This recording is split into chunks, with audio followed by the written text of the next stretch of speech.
अस्सलाम वालेकुम, कैसे हैं आप सब। आई होप कि आप सब लोग ठीक ठाक होंगे और वेलकम है आप सबका आपके अपने YouTube channel my own garden पे।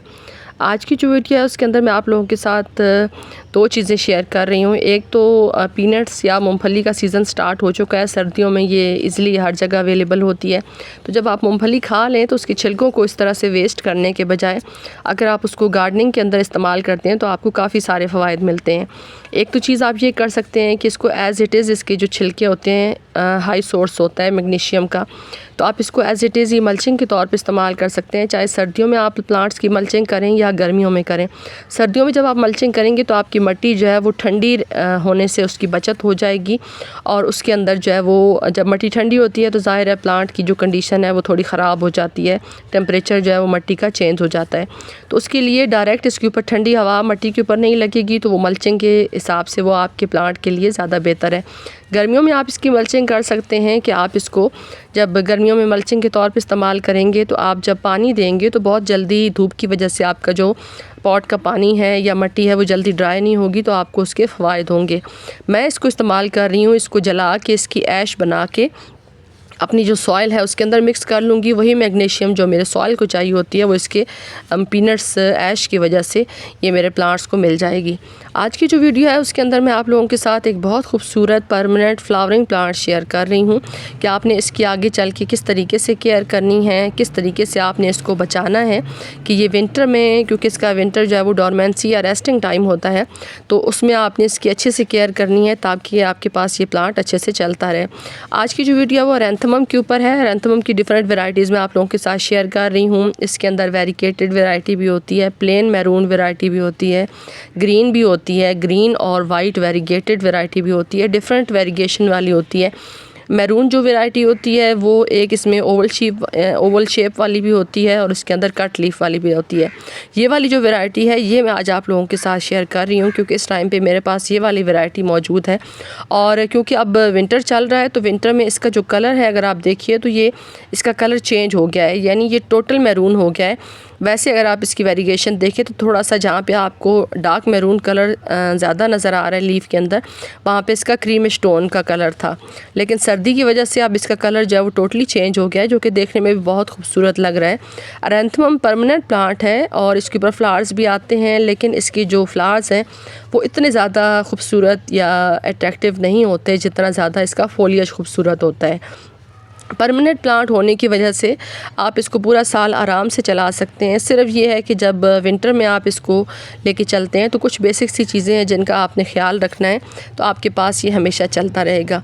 एक तो ये कि आपने पूरा साल इसकी काफ़ी सारी कटिंग्स लगानी है। अब ये मेरे पास मदर प्लांट था जिसके अंदर से जो आपको मैंने प्रीवियस प्लांट दिखाया है वो मैंने बनाया था, और देखिए कि जहाँ जहाँ से हमने इसके पत्ते कट किए हैं वहाँ से इसके साइड से काफ़ी सारी ब्रांचेज़ आई हैं।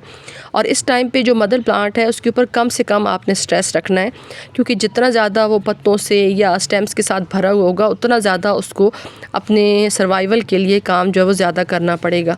तो मदर प्लांट को जो है वो कम से कम स्ट्रेस दें तो आपके पास जो है वो ये प्लांट अच्छे से चलेगा।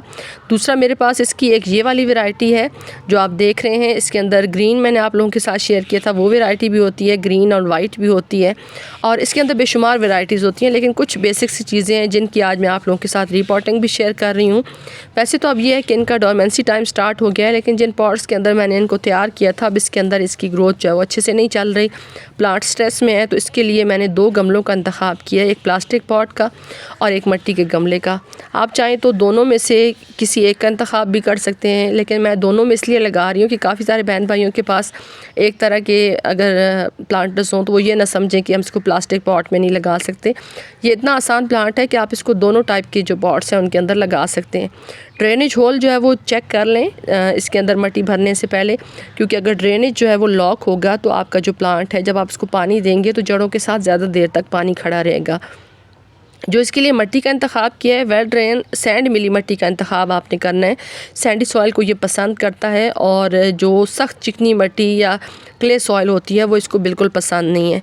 तो इसके लिए आपने वर्मी कंपोस्ट मैं ले रही हूँ, आप कोई सी भी खाद ले सकते हैं। वैसे नॉर्मली मैं कहती हूँ कि अगर आपके पास बड़े पॉट के अंदर लगे हुए प्लांट्स हैं तो आप इस टाइम पे कोई फर्टिलाइज़र ना दें, लेकिन जिन प्लांट्स को आपने रीपॉट करना है ज़ाहिर है उनको रीपॉटिंग का स्ट्रेस भी होगा। अगर उनकी मिट्टी जो है वो एज़ इट इज़ जिस तरह की सिंपल मिट्टी के अंदर आप लगा देंगे तो उसके अंदर उसकी ग्रोथ तो स्टेबल रहेगी, लेकिन वो उसको शॉक में से, ट्रांसप्लांटिंग के शॉक में से निकलने में काफ़ी टाइम लगेगा।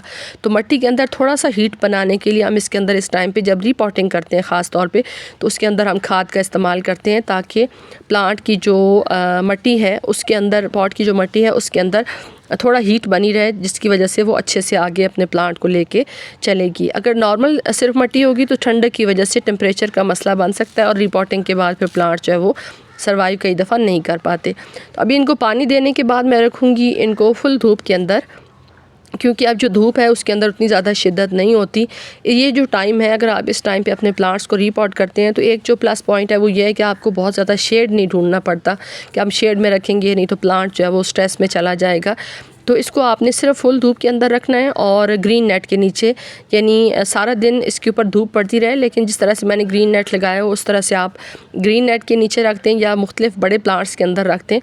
जब आप प्लांट को एक दफ़ा पानी देंगे रीपॉटिंग के बाद, तो इतना पानी दें कि उसके ड्रेनेज होल से जो पानी है वो एक्स्ट्रा निकल जाए, और उसके बाद नेक्स्ट पानी जो है वो आपने बहुत देखभाल के देना है। ओवर वाटरिंग से परहेज़ करनी है और इसके ऊपर और मज़ीद कुछ काम नहीं करना। जैसे ही फरवरी मार्च दोबारा से स्टार्ट होगी तो इसके अंदर न्यू शूट्स निकलना स्टार्ट हो जाएंगी और आपके प्लांट जो है वो अच्छे से विंटर का जो मुकाबला है वो कर सकता है।